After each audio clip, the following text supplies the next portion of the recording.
Welcome back to the show, everybody. It's your host, John Scardina. I am so excited for this episode. Several weeks ago, Michael Rega and I were having a pretty fun conversation about Atlanta International Airport, and he was sharing with me some really great information about, in general, about critical infrastructure and airports and how they fit into the big scheme of things. And I just thought his perspective was so on point for the conversation of emergency management, especially as we've been dealing with this high of looking at dynamic populations.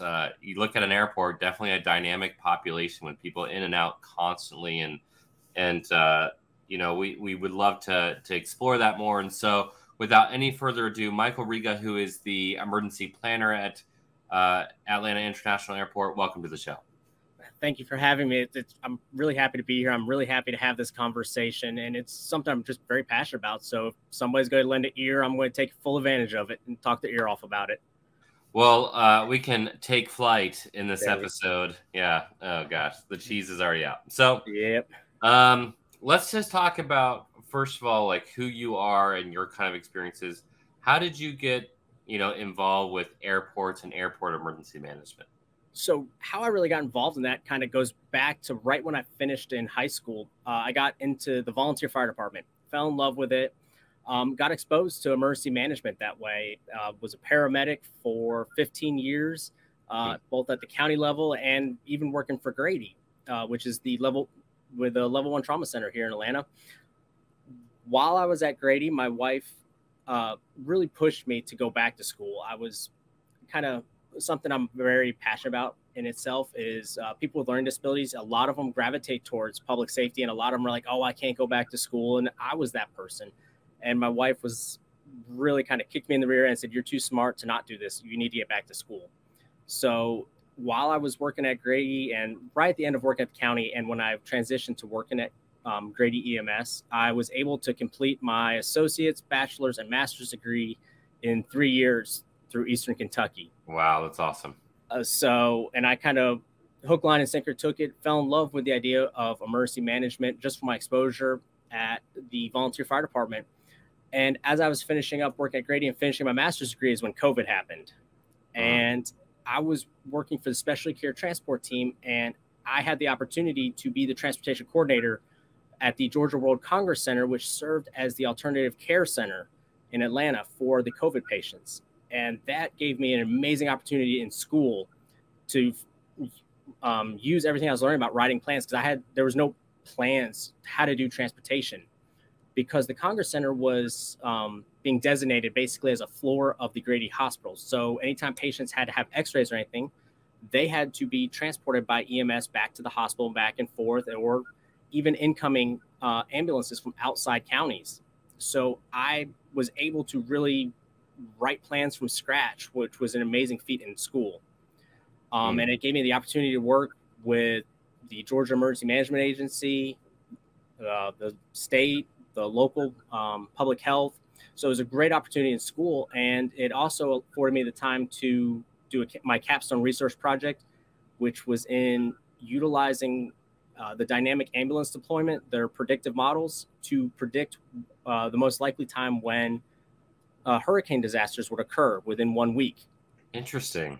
Yeah, so it takes 21 years worth of data to predict year 22, and it's kind of a rolling cycle. And it actually proved to be roughly about 80% effective. And I'm lucky enough, I even got to present those findings as in the poster competition at the IAEM conference that year. Okay. And as I was finishing my master's, I had the opportunity to, I was taking classes because I was just trying to learn as much as I could. So I was taking the local GMA classes, the online FEMA classes, naval postgraduate school classes, just anywhere I could find more education. I was sucking it up like a vacuum. I mean, that's, I think, one way to really kind of go in head first, per se. But while I was doing that, I had the opportunity, I took a class, and then was actually with Ashley that you all know, that it was with Robbie Westbrook, who was kind of my mentor. He was the person who was the emergency manager at the county where I was volunteering when I first started.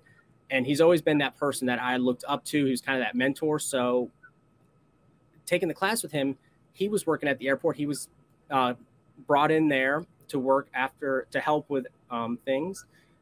And he made me aware that they were getting ready to hire and to be on the lookout for it. And so having the ability to work for someone that was my mentor, that I had the utmost respect for, I was so excited. I mean, I was like every day, refresh, looking for when it came up. So, That's awesome. And that's kind of really how I got into it. And I've always loved airplanes. I've been fascinated with it. My mother used to work at Boeing. It was around the time that Bob Ballard, when he was looking for the Titanic, they came to Boeing to, I guess, utilize some technology. So my mom even got to meet Bob Ballard while she was at Boeing. So I've always been fascinated with transportation. I really like airplanes, and it's just something that really speaks to me. So after the job posting came in, I was able to get hired and been learning a whole lot. I will say the emergency management field within airports is very similar to the greater emergency management field, but also very special in its own way. Real quick, we're going to pause for this week's Disaster Tough endorsements. This show is owned and operated by professional emergency managers at Doberman Emergency Management. We apply disaster tough logic by protecting life, property, and business continuity through planning, mitigation, and training. Check us out at DobermanEMG.com or click on the show notes. Radio comms just got a major breakthrough with the L3 Harris XL Extreme 400P. It's the newest and toughest radio out there. Built by their space and tactical teams, the XL Extreme series can take a beating. 1700 degree blast of heat, repeated 3-meter drops, rain, salt water, you name it. The XL Extreme series by L3 Harris can take it. Visit L3Harris.com to schedule your demo today. Sawyer products offer the best, most technologically advanced solution for protection against the sun, bugs, water, and injuries. Everything from water filtration systems to insect repellents, time-release technologies, really amazing stuff. So whether you're at home, work, or at play, make sure you check out Sawyer at Sawyer.com. Okay, let's jump back in. So we're just going to go on these huge tangents all of a sudden. Sky's the limit. Yes. I'm going to try not to say too many puns, but all these flight puns are coming up. First of all, huge kudos to you for doing stakeholder involvement as you were talking about developing the plans and working with all these other groups to develop your plans. It's like, oh my gosh, the guy's doing it right. The second point that I want to make is the podcast last week. I talked about step number 1 is acquiring knowledge. And you're talking about just like you're sucking it up like a vacuum of like trying to get certs and knowledge and trying to do it right. Doing undergrad and a master's in 3 years, really fascinating. Just like the amount of push that you would have had to do to get that done. And so it sounds like you were quote unquote just doing things right. Stakeholder involvement, creating plans, acquiring knowledge to be able to get this job and to go to an area of which you're passionate about, i.e. transportation and with planes. And so talk about following the model. You brought up Ashley. I brought this up also last week, like following the Ashley business model of like success, career success. Like you're like checking a lot of the boxes there. And so again, major, kudos to you and hat off to you for that. But the big tangent I want to make here is your thesis or your capstone project. Tell me more about that, because that is really interesting.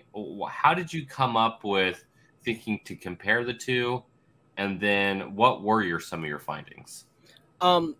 So kind of where it originated is, and if you go to a lot of big cities or even more suburban areas, generally, unless the EMS is run by the fire department, which is the traditional 1 day on, 2 days off, or however they do, and then they have the fire stations all around, that's kind of their model. They use the static model. But a lot of major cities, especially ones that have either private or hospital-run EMS services, they use something called system status management or dynamic ambulance deployment.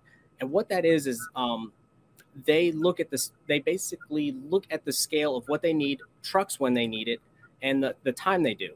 So they don't necessarily have all their trucks up all the time. They look at when is the highest number of call volume coming in.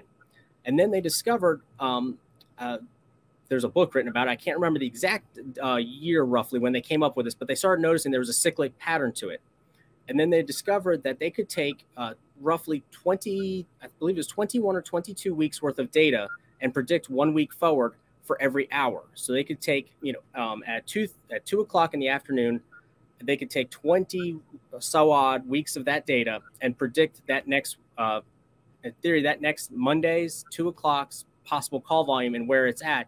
And with a high degree of, I believe they were in the 90th percentile.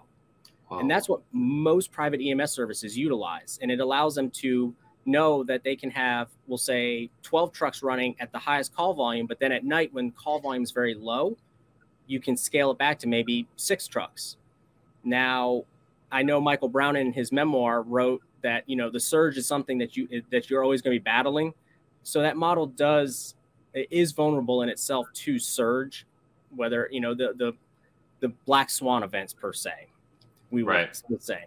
So having spent a lot of time looking at that and being exposed to it and learning more and more about it. And then while I was working on my undergraduate, which was in emergency medical care, focused with emergency administration, I started learning a lot more about it and understanding the context more. We were learning a lot about the statistics behind it.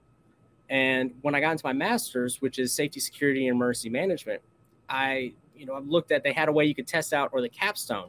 And I got really fascinated by hurricanes. I've always loved weather. Again, it goes along with aircraft, which are very weather dependent. Mm-hmm. And very much looking at tropical tidbits from Levi Cohen, who I believe he's with the Pacific Hurricane group for the National Weather Service out in Hawaii. But he runs a website called Tropical Tidbits. And I just became fascinated looking at it and then hearing some of what he was talking about, especially the cyclic nature of hurricanes. I started realizing and asking the question is there a way we can predict not hurricanes, but disaster causing hurricanes? Or when is it most likely, so that you can battle that surge, knowing that, hey, we can pre-position things possibly, or be most aware, or if we know that this week or this time frame has the highest possibility of a disaster caused by a hurricane, we can even start with ad campaigns to start to mitigate some of that stuff, to prepare people, which is, again, mitigation is, what was it? $1 spent on mitigation, you're saving $3 in response. I believe 7. Okay. Thank you. Even better. And yeah, exactly. But that goes why, asking this question and figuring out a way to test it was so important, because it can save a lot of money, which, again, we are fiduciary responsibility to the tax holders or our stakeholders, and it can help other areas. And so I started playing around with it and really saying, okay, if their 22 weeks or 21 weeks to predict week 22 works, let's try it for hurricanes, but let's scale it at the year level. And then it was the fun part of making numbers crunch, yelling at Microsoft Excel a little bit. There's no other way around it. Let's be honest. And really looking at it, and it's like, okay, we're just going to do years, but we're going to normalize everything, making it the ISO week, so that it's all the same. And then we used UTC time, so that we knew what time a hurricane occurred for whatever time zone. It was all normalized, so that we know then what week and what time frame we're looking at. And roughly the p-value equaled out to, it was about 78% able to predict the week that the hurricane disaster would occur, or the most likely week in that year. So there's an episode where a neurologist goes on to Joe Rogan podcast, and his mind is just being blown the entire time. And I just feel like I love data, and I love a deep analysis and really data science. And you just spoke verbatim like a data scientist. And data scientists and emergency management is like, it is so absolutely needed and not utilized at all. I think Zach Borst just did a post for us about an intelligence analyst and an EOC. Mm-hmm. You just outlined what that looks like in the most fascinating and wonderful way. Gosh, I just talk about like I really want to talk about Atlanta Airport for sure. However, this is this is really, really incredible to think about. And so instead of the 22-week cycle, you're looking, or what did you say, 21 cycle? You said 21 years. It's a yearly cycle. I brought this up on one other podcast. It might have been with Amazon. Yeah, I think that was with Amazon. Have you ever heard of Q theory before? No. No? Let me explain it to you. But with all the politics out there, I do get worried when you throw that out there. Oh, no. No, I had to do that. I'm sorry. Yeah, no, that's good. That was a good job. Okay, so Q as in like you're standing in a line, like a queue. Okay. So there's a mathematical equation that shows, bank teller is the easiest way to explain this. If you have one person come in exactly every 10 minutes, and it takes exactly 10 minutes to process that person, and you have one bank teller, then you will have 0 Q, right? 10 minutes, 10 minutes, 10 minutes, processing 10 minutes. However, that's not reality.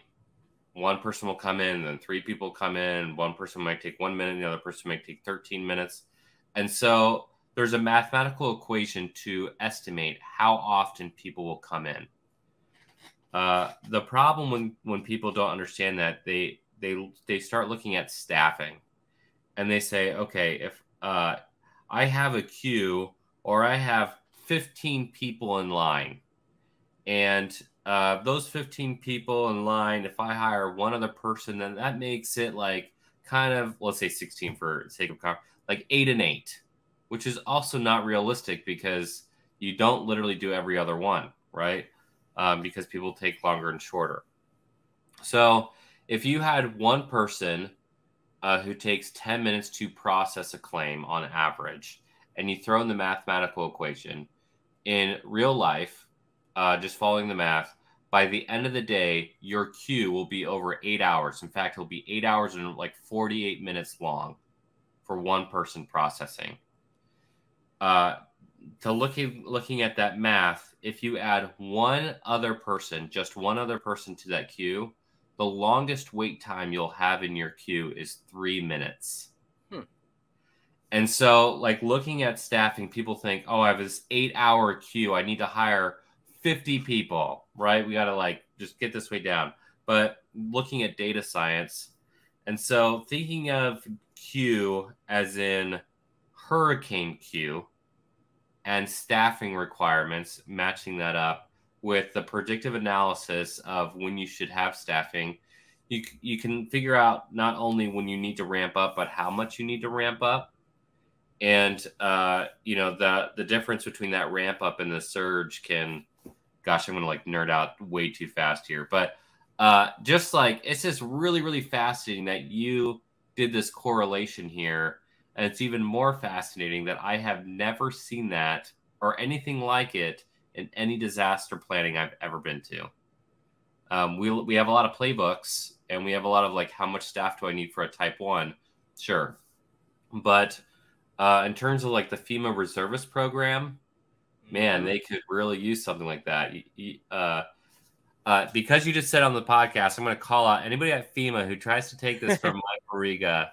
I don't think that's going to happen. Hopefully they reach out to you. But Rob, really fascinating Capstone program. That's awesome. Yeah, and something else too that again maybe scaling things up in that you look at some of the other research and publications that have come out from FSU that have correlated earthquakes with hurricanes. Again, if and this is that question that has to always be explored further, is if there is something there, all of a sudden now, does it give you the ability to possibly heighten even earthquake prediction? Something that there's a lot of questions about, and that might even be something there too. So kind of the sky is endless with it. And also, can it be applied to other things, even possibly tech disasters, since that's kind of a new frontier? Yeah, I mean, there's so many applications to predictive analysis that we don't use that we should be using. This episode, we got to have you come back. We're going to do another episode with you just about predictive analysis. All right. I might even have another friend or two join. We'll do like this fun roundtable. Oh, that would be wonderful. Yeah, it'd be a really great experience just to even brainstorm and look at different models and different ideas, which for those of the audience that want to geek out with us, definitely we can do that then. Just out of curiosity, do you have any kind of like Tableau, GIS kind of background whatsoever? So going in and getting training, like I was talking about, I kind of went real crazy. I started taking, obviously the local classes through GMA and the state. I was taking stuff from, once I learned about CDP and TEACS, it was like, hey, let's go crazy with it. So one of the classes I started taking, in addition to even CDC and WHO, was I discovered that I could sign up through ArcGIS with sign up an account, and they have a whole education section. Yes. And I just started taking as many of the free classes as I could. So I was learning just even the online, ArcGIS Basic, ArcGIS Mission, Pro Basic, anything that it was on the free level. I was trying to just take as much as I could. So for all how much you love learning, there is essentially zero way you can't come to our courses coming up. The one in November, the Die Pop one, but we have one coming up in, I don't know if we've even announced it yet, the first week of February, called Emergency Management Technologies. Mm-hmm. And I think you would really, really enjoy that. In fact, after the episode, we should talk because I think you could really provide some really great insight even to the other students. Oh, wow. That'd be great. Yeah, it'd be excellent for everybody. And I think, supporting that kind of one thing too that I've taken to heart. I've always loved reading. And when I first started going back to school, I was like, oh, I'm just going to read some books for fun too, to relax while I was on the ambulance. But I got reading at the time, Secretary Mattis's book, Call Sign Chaos. And I love that book. It is my favorite book. There's enough tabs and notes in the margins. I can never sell any of my books because I write notes in the margins. But there's a quote in there that is actually, even as my email, it serves in my email signature. It says, if you haven't read hundreds of books, you are functionally illiterate and you will be incompetent because your personal experiences alone are not enough to sustain you. And that's one reason why he reads meditations. He reads like Thucydides. So, and that's something I've now taken to heart. So I've just gone crazy with it. So doing the same thing with learning. I would listen to Call Sign Chaos. Gosh, I would love to have him on this podcast. I listened to Call Sign Chaos while I was rowing. And like as he was like going through these stories like through Mosul, or when he was talking about just like the amount that he has read or the amount he has done, I'm like rowing. It was like pumping me up. It's an amazing book. One of the things that I did, I kept on having to stop row because although I was listening to it while I was rowing, I would like want to do like I would like highlight each of the books that he noted throughout his Call Sign Chaos, and I was like, okay, like here's like my next like 50 books to read, and so I've been or listen to whatever I have time for. So and that's transition. Oh, I'm sorry. No, please. Oh, I was gonna say, and that even transition. When I was getting ready to go to work for ATL, the Hartsfield-Jackson International Airport. Preparing for that, I even started reading other airports' plans. I started reading what the FAA requires, and that's kind of probably where we're going to start moving into talking. Is there's actual requirements and what certain plans are required to have, and then what you can additionally do as well. So, and the same thing, I started just even reading plans as dry as they are, just trying to learn from other people. Yeah, gosh, man, you're doing it right. The very first thing you should do when you get a job is to read all the plans and all the requirements at your location and as much material as you can possibly get your hands on for everything relevant, even things that are irrelevant. Showing, for example, I don't even remember what was it called? The ambulance like dynamic. What was that? System status management.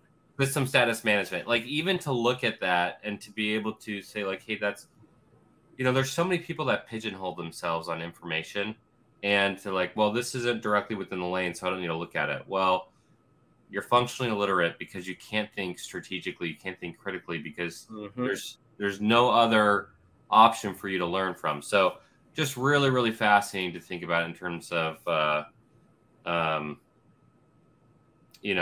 those perspectives. So going through here, let's kind of start to switch gears here a little bit.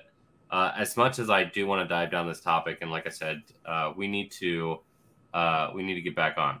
So the questions remain is that with the airport,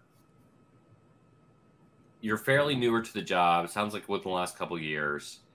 It sounds like you've done all the research to be competent in the job, so no wonder they hired you, and I'm sure you're excelling incredibly fast there. But in regards to the job, tell us the kind of the scope of how impactful Atlanta Airport is, because there's several large airports in the United States, but I think this airport definitely provides a different perspective of how much, like how big of a critical infrastructure piece it is in terms of transportation. So ATL, which we stole the city's nomenclature, so we use ATL. The call sign for the airport is KATL, so it's always just been ATL. It is an amazing bit of critical infrastructure, both on the world scale and for the country and even for the state. During COVID, we lost the title, but we regained it back. We are the world's busiest airport with passenger volume. Roughly, we see approximately about 90 to 100,000 people a day, just passenger volume, if I'm going off memory from looking at statistics. The Atlanta airport, if something is to occur, we see we could, in theory, impact up to 80% of the domestic air travel and possibly up to 20% internationally based on pre-COVID numbers. So we affect a lot of downstream that we can do. And part of the reason we are busiest and we see so many aircraft is part of our airfield layout. We have 2 runways to the north, 3 to the south, and the aircraft can actually access either side of the airfield from the terminal. So they're able to pass from the taxiways. So it allows that flexibility. And also because all of our runways are in east-west direction, and with our weather here, it allows us to constantly flow aircraft. On the state level, the airport is the single largest employment center in the state. Whoa. Yes. So they're not all City of Atlanta employees like myself. Some of them are contracted employees. So obviously TSA, CBP, Delta. So the airport as an employment center encompasses approximately, and this is pre-COVID numbers again, about 60,000 people. So there's a lot of people there. There's also a lot of different people you have to consider too. Talking about critical infrastructure and also even vulnerable populations outside of what we normally consider vulnerable populations. Think about how many people are in transit. Almost pretty much anybody that's flown has come to Atlanta at one time or another. And you are to an aspect of vulnerable population because you don't live there. You don't know, the plane train schedule, how to get to different terminals always. You're only there for maybe an hour, if that. So there's also even a different dynamic of vulnerable populations that you have to think of and you have to plan for. And kind of coming back to the critical infrastructure, there's a lot of different critical infrastructure here as well. Pipeline infrastructure with the fuel storage. You have all the electric, all the power that has to come here. Everything with the FAA, with air travel. So there's a lot. We even maintain our own bus fleet as well. And we have 2 different train systems here. Well, they're not technically trains. They're automated people movers, APMs, because they are the automated trains, but they're called trains. We have the Sky Train, which goes over to the rental car center, and that actually crosses over the interstate to there. And we also have the plane train, which goes to all the different terminals, which recently was featured on Good Morning America. So you have or Good Morning Today. Yeah, it's talk about a city within a city. I mean, Yes. Truly, just like even the scope of it. And again, I'm calling you out a lot here, but impressive that you know it off the top of your head.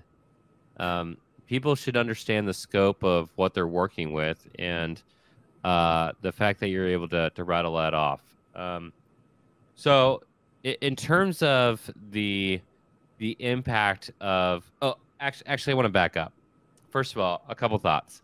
I don't know if you know the people in charge of all airports or not. So if you could make food slightly cheaper at airports, that would be phenomenal.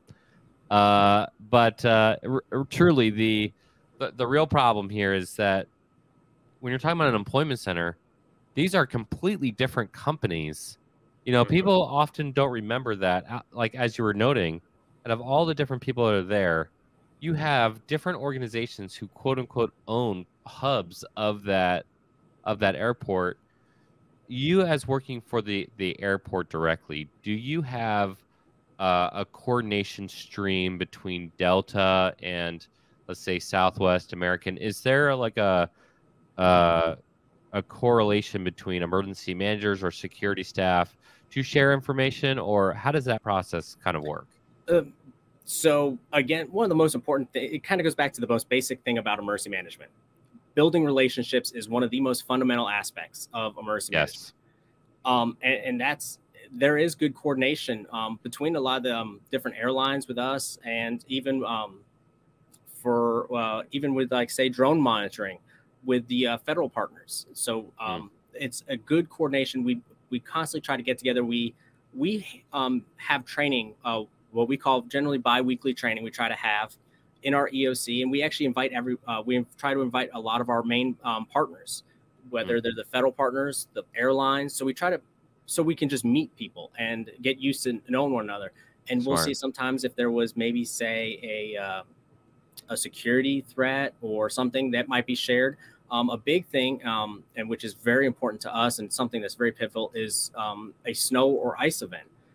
We actually have a whole kind of, generally we have a 48-hour and a 24-hour phone call meeting, and it's all the different emergency managers and key stakeholders there, so that we all know who we are, what's going on, and we all even share what our plans are. So again, it is important to know who we are talking to, but also that coordination of it. So we always try to talk and be on the same page, and we utilize also a lot of technology in that, whether it's web EOC, email, phone calls, all the above. So, speaking of Atlanta, I'm assuming there's not a lot of salt trucks in Atlanta. How would you guys deal with a ice storm? Like, how wide is that the MOU? Is it multi-state MOU that where they be expecting to come in, or? So for us, we actually maintain, so part of FAA requirements is the snow and ice control plan, and that's something we exercise yearly. And so we have a whole fleet of snow plows, snow brushes, brine trucks, and even our some of our other contractor stakeholders, or some of the organizations there, have their own salting vehicles and snow and ice control plans.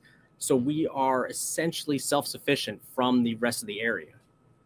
Got it. So, and that is something we have to practice. It's federally mandated. We have to go over it and test it and verify it. That's awesome that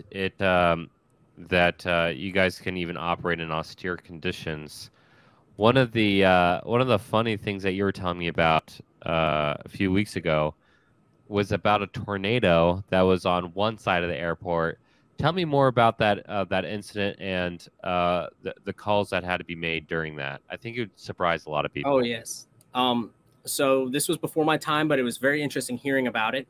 And even looking back at the historical data, looking at where it all occurred. But there was a tornado on the northern side of the airport, and they were still utilizing the southern side of the airport. They were still having planes take off. It was a short-lived, I believe, when I went back and looked at the data after the story was told me, because like stories, they're like fish. It's like, wait a minute, got to look into this. Wait a minute, because it was just, it amazed me so much that, wait a minute, did this really happen?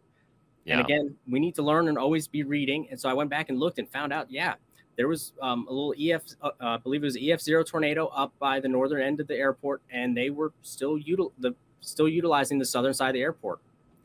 And that is, it is something too, after learning that I began to realize there's a lot of times where even if there's a security event, we had a recent an event that happened here that there was a lot of, it kind of impacted us for a little bit, but they were still utilizing the airport. One of the biggest things is how quickly can we restore services, or can we maintain these services, and how? And that's something that, again, that the FAA pushes on us, and then we meet that challenge without question. Some of the best quote unquote return to normal scenarios or protocols that I've ever seen, you can call it resiliency if you want, is actually out of Israel, because they have to deal with so many attacks by Hezbollah and by other militant groups.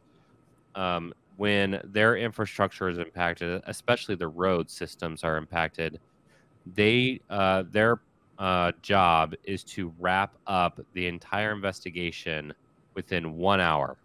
They have a 1 hour, get there, clean the roads, pick up the people, clean everything, and return to normal within an hour. It happens so often out there. And when I was working in DC, definitely studied about how they did that. Like all the processes that have to go into play in order to do that effectively and efficiently. And so when you're talking like the FAA saying, "Hey, you gotta keep operating here," it shows that there's a lot of things in play that you both have to consider, and the reasons for that. Uh, Obviously, it's more than people going on vacation or going on their business trips. Why do you believe that the FAA is tornado, right? Got to keep sending flights out. Why is Atlanta so important for continuing operations?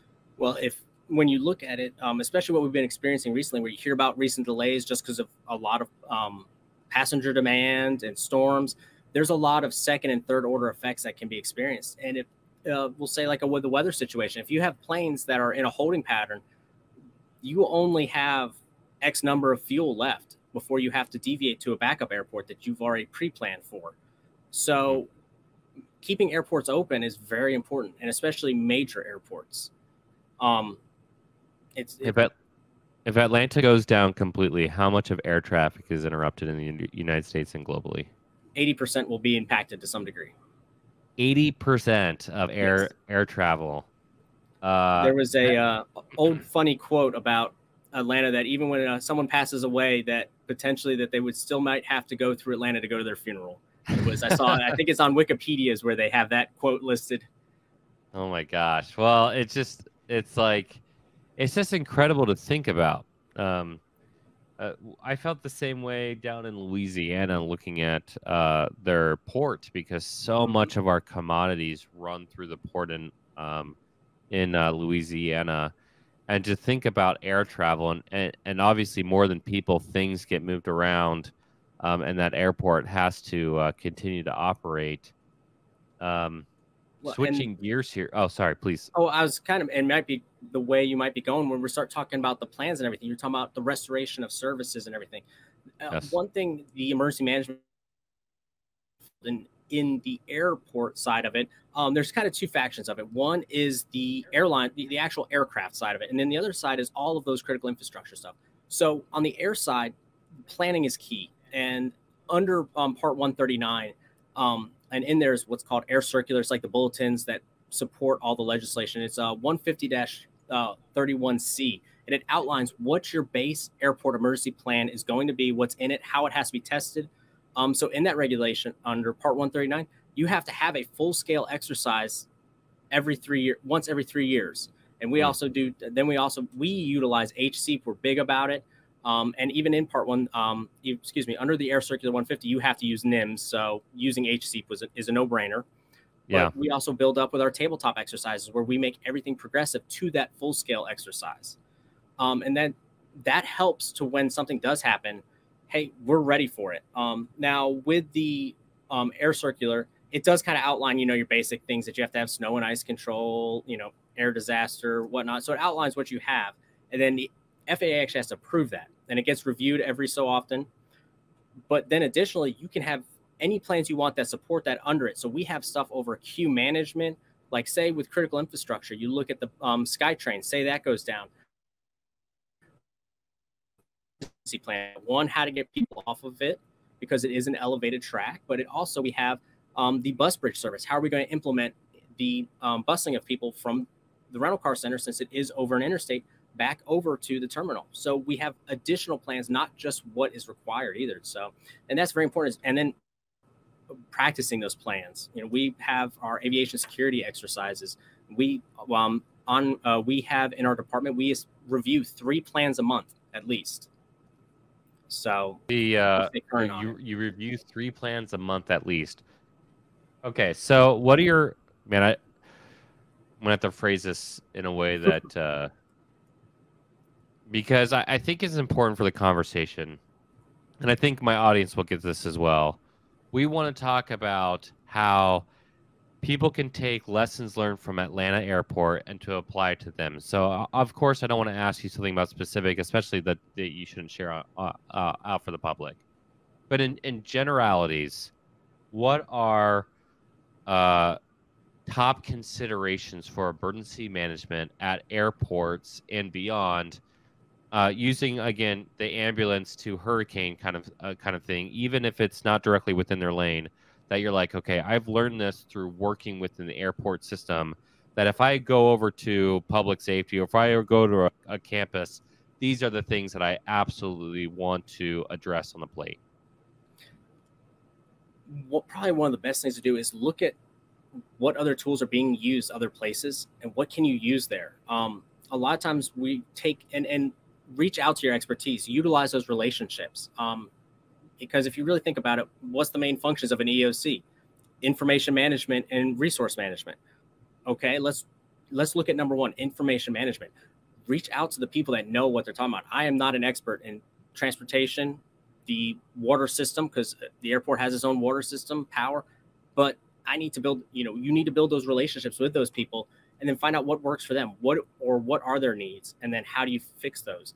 When you look at like a bus service, say like I was talking about the queue management plan and a bus bridge contingency plan, you may have buses, but do you have the people who are properly licensed and credentialed? Because remember, we'll say with buses, you have to have a passenger endorsement to drive people. So you have to find too, you have to look at your regulations and maybe where those stopgaps are. One thing I'm a big proponent in is even if during tabletop exercises or even just when reviewing plans, kind of red team it, really see where those faults are, push it till it wants to really, get shaky legged. That was something you and I had discussed when we were telling me about some of your training opportunities, about someone asking, hey, when's lunch? And you're like, well, okay, well, we're making it like real life. If you take lunch, that's 1,500 people are going to die because you stepped away from your duties. So how do we, that's something of when you're reviewing something is where are those faults? How can you mentally game it to where you can essentially make the plan fail possibly, or where there's going to be a stopgap? And I think that's important. That's something I learned, looking at AARs from Fort Lauderdale's airport after their active shooter, which has been beneficial for us in thinking of, hey, we're going to end up with a bunch of luggage that people are just going to leave in place. All of a sudden you have a bunch of lost luggage. Where does it go? How do you manage that? So it's really looking around you and asking those questions and then playing with your own situations. It's important to understand your threats and hazards. The thyroid, you really need to work that so you know what to expect. Because if you're planning for a volcano, but there's never been a volcano there, it's a waste of time and you're not learning from someone else. Gosh, there's about 15 things I could run with that. I'm going to start backwards. I saw a regional plan when I was in the Fed, and half the plan was just definitions, and then an entire section of volcanoes. There wasn't a volcano for 2,000 miles, and I was like, what did they pay for here? And it was incredibly aggravating to think what a waste of time and resource that both that plan and the thought process was. And so incredibly important to know, this is going back one step back, to know your true totality of scope. And every industry, emergency managers like to complain that they never have enough money. Well, welcome to literally every industry on the planet. You have limited resources. And with limited resources, that means you have to prioritize high frequency, high impact events, and then work your way backwards. In terms of the training, and I appreciate the compliment. Somebody we were talking to, I think one of the next sites we're going to go to for dynamic populations, and they were kind of brainstorming with us. They wanted to bring some of their people. We thought it was a great idea to work together, and then I share with them the perspective of you're going to have probably some of the best, if not, the best, 40 people in the industry come as students. You'll have 6 SMEs truly in their own right come, and a couple of presenters. Everybody in that room will know the job inside and out. And the way we approach the training is we actually make it immersive, right? So this is kind of for the audience, but we actually go in. If we're going to do it in a football stadium, we actually go in the football stadium. If we're going to do it in an airport in the future, we'll actually do it in the airport, and we actually do it. The coolest part about that is after that operational period, the emergency managers who are from that location just got a fire hose of opportunity to say, we're going to test out all of our gaps and all of our processes. And you get this amazing after action where you're like, okay, like we went all in. A full scale for emergency management when it's just emergency management is kind of like a functional, but it's kind of like a functional steroids the way we do it. But in any case, like you get to see if you're able to do the job, and you get to see like where all your missing pieces at. People pay a lot of money for that. And the fact that they get to come in and people from all over the country, if not globally, are coming in and testing it for you, talking about like removing the blinders, really, really cool. And when we were talking about that, like all of a sudden the conversation went from like, how do we get the logistics done to what do we want to capture to help you plan for the future and to do this right? And so we started looking at the parameters of our scenario. The scenario can change.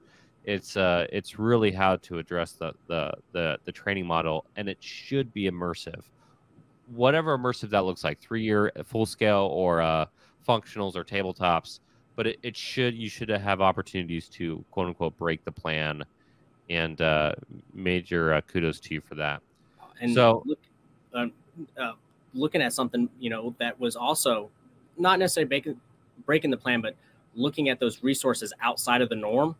Yes. While I was working as a paramedic at Grady Hospital, they had a water main break up on one of the upper floors, and they actually did a local disaster for Fulton County. They had a declaration for it because of its impact. It was a 36-inch water main break that essentially shut down multiple floors of the only level nationally accredited level 1 trauma center in Atlanta. But it was interesting. I had the opportunity to go back and speak with a bunch of the nurses because I worked on the interfacility side of it.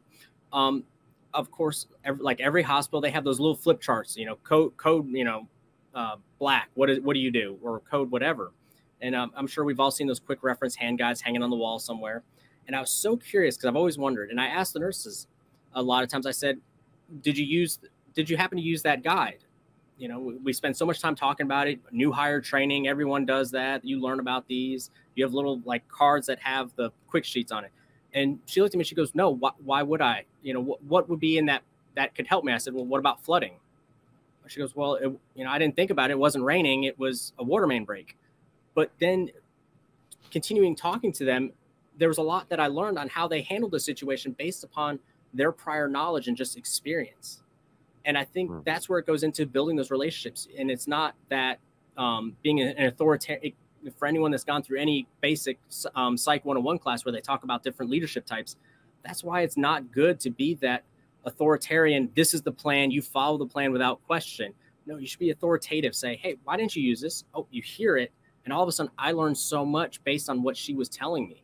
And I think that's one thing I always try to really do. And even talking about when I was talking with you just about that training, learning about, being with high fidelity training and how can I implement that, or even that mindset, what can I start doing different? And it's just, again, goes back to building relationships.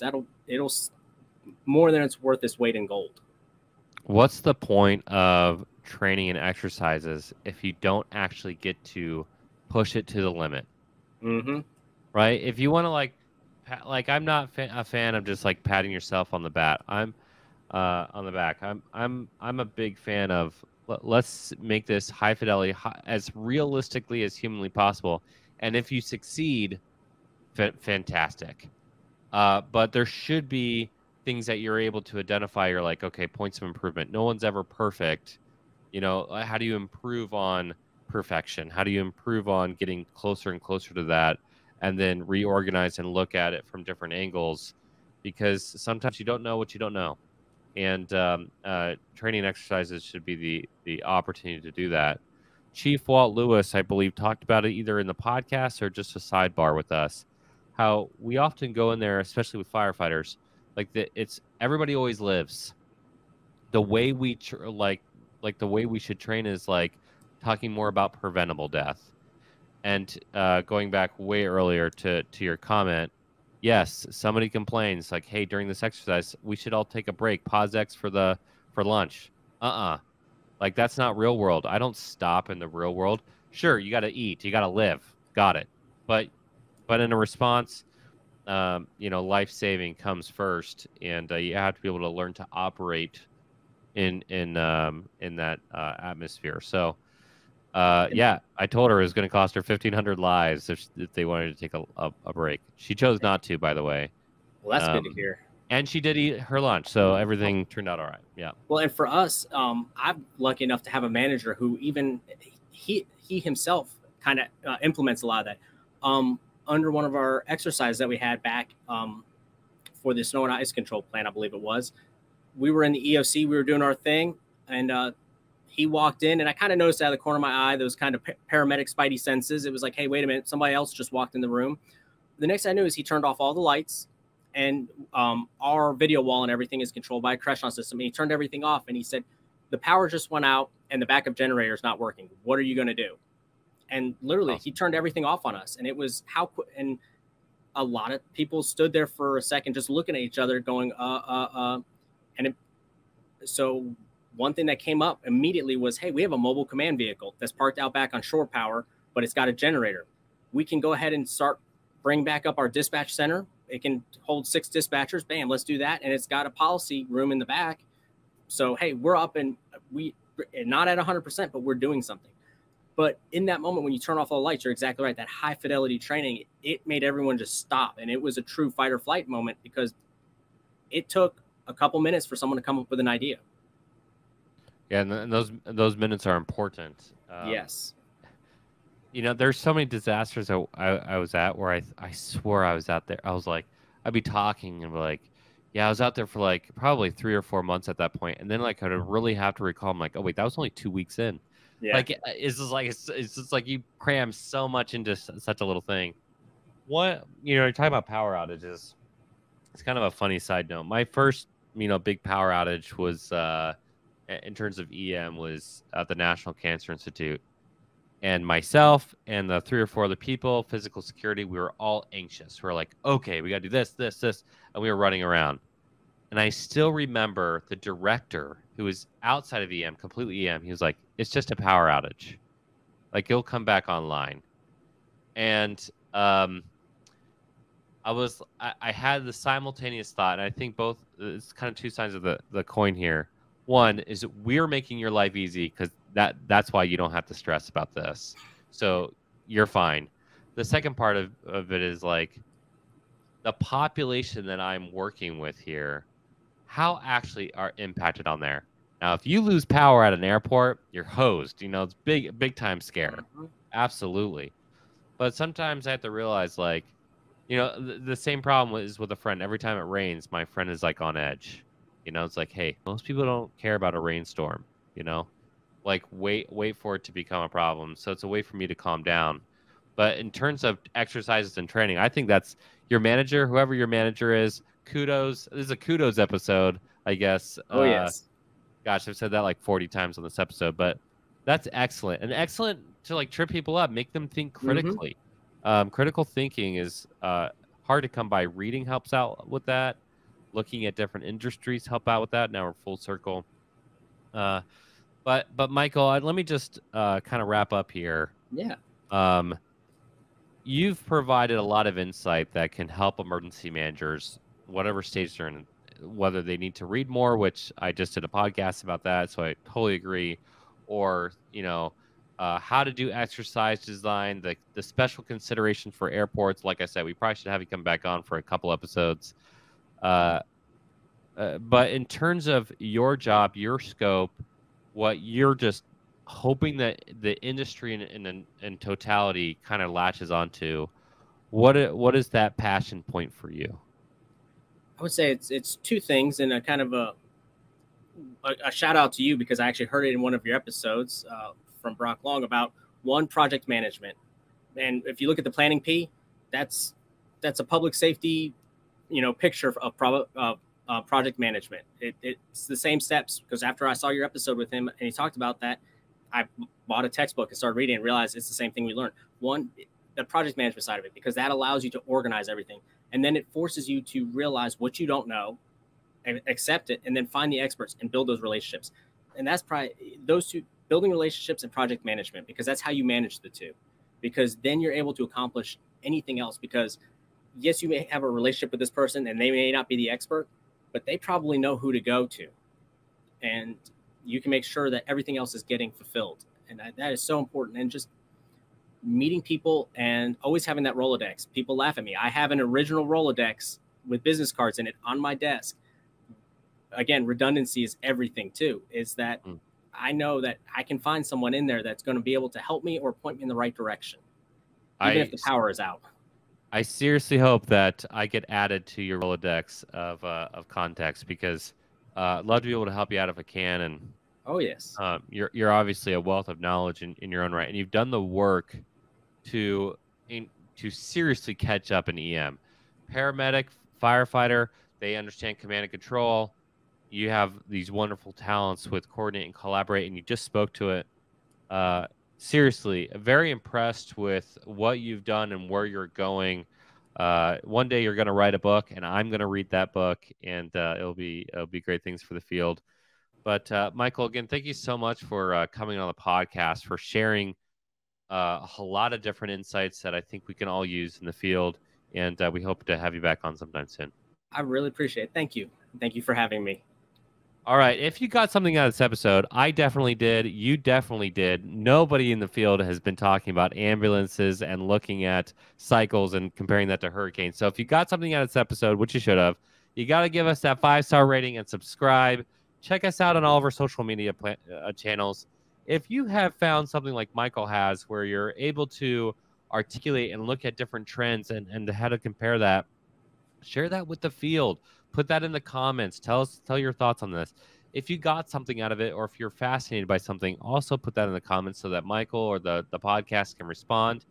If you have a question for Michael that is outside the scope of the public, which we get a lot, but we always ask people to do it online, of course. But if you have a specific question for him, contact us at contact@thereadinesslab.com, and we'll send that over to him so that he can answer it directly. Otherwise, we're excited to continue on Preparedness Month. Great episode with Michael, and we'll see you for the next one.